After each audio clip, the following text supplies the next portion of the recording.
Hey Glam Squad, what's up? This is your girl Dalou. Today I am going to show you how I make over my handrail in the staircase area. This is the color that I was dealing with. I really didn't like it.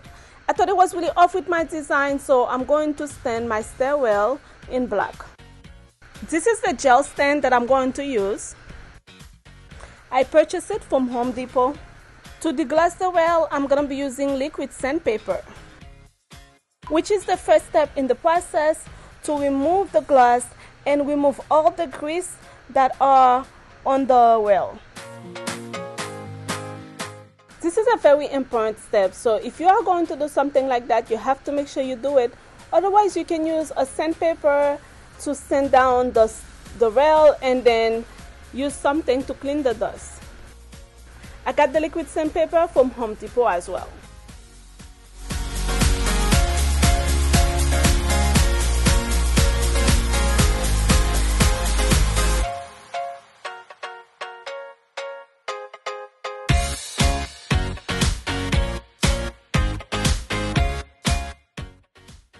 Now I am starting with the standing process. The guy at Home Depot told me if I did not want the red to peek through at all, I'm supposed to sand down the rail. I did not sand it down because I do not mind the red peeking through. It's like having a red bottom rail, right? To apply the gel stand, I'm using a foam brush. As you can see, I am wearing gloves to protect my hands, and I'm also wearing mask because the smell is very, very strong. I opened the door and some of the windows for ventilation.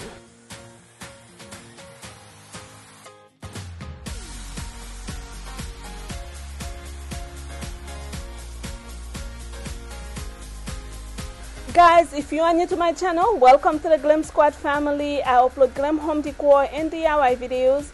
Please hit your subscribe button and turn on your notification bell so you don't miss anything as soon as I upload if you are into these things. And to all of my returning Glam Squad, thank you so much. I love you all. Please check me out on Instagram, Facebook, and TikTok at Glam Style with Dalou.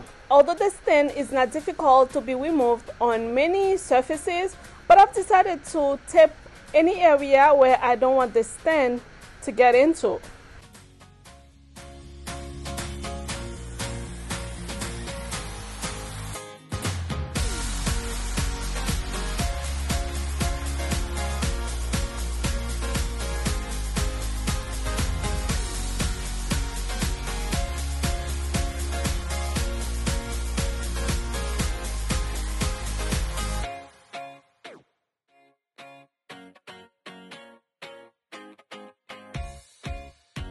I'm about to be done with the first coat.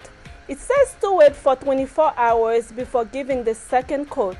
However, the next day my painter stopped by and he advised me to wait for it to be dry completely before I give it the second coat. So that's exactly what I'm going to do. He said when I touch it, there should be no black in my hands before giving the second coat.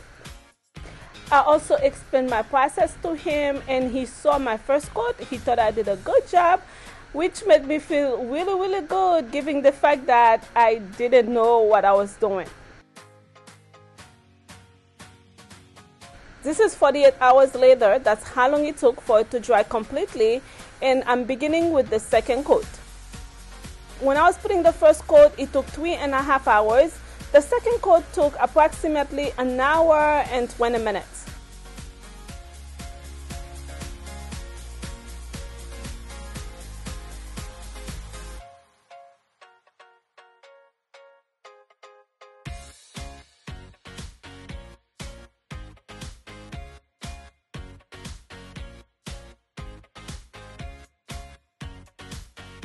One of the challenges that I faced was keeping people from touching the rail, and honestly, I touched it the most because so many people touch this area. So that's what happened. When I did some research as to why this happened, it's because the stand is not supposed to penetrate the wood. It's supposed to stay on top of the wood. So when people touch it before drying, it came off.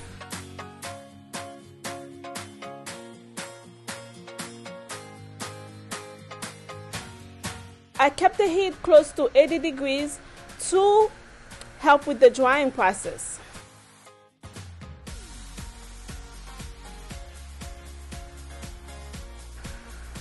I use a paper to remove any dust before starting with the second coat.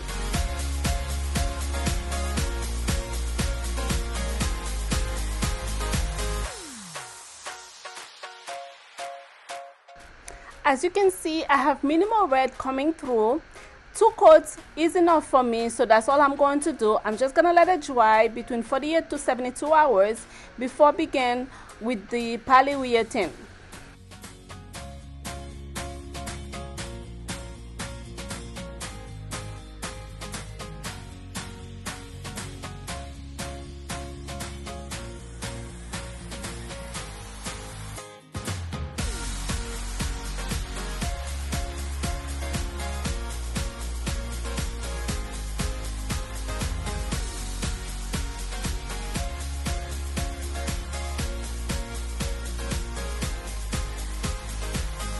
I purchased the polyurethane from Home Depot as well. I give it a good mix and I'm going to apply 4 coats. I wipe the hand well down to remove all the dust.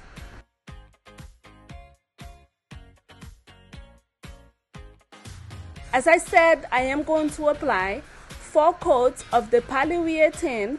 I apply each coat between 4 to 6 hours. According to the instruction on the can, it says to apply a minimum of 3 coats and wait a minimum of 4 hours, less than 12 hours in between coats. This is very important information because if you are going to do something like that, you have to make sure that it fits your schedule.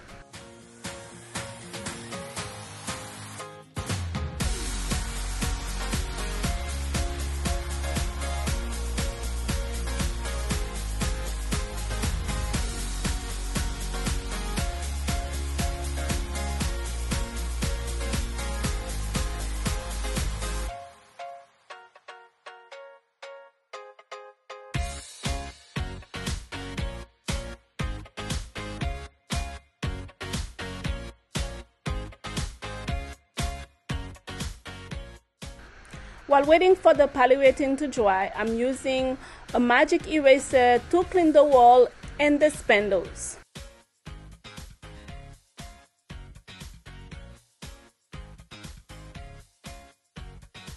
This is my 4th and final coat. I've decided to do it during the day since my first 3 coats were done at night because I really wanted to make sure everywhere got the polyurethane in abundance.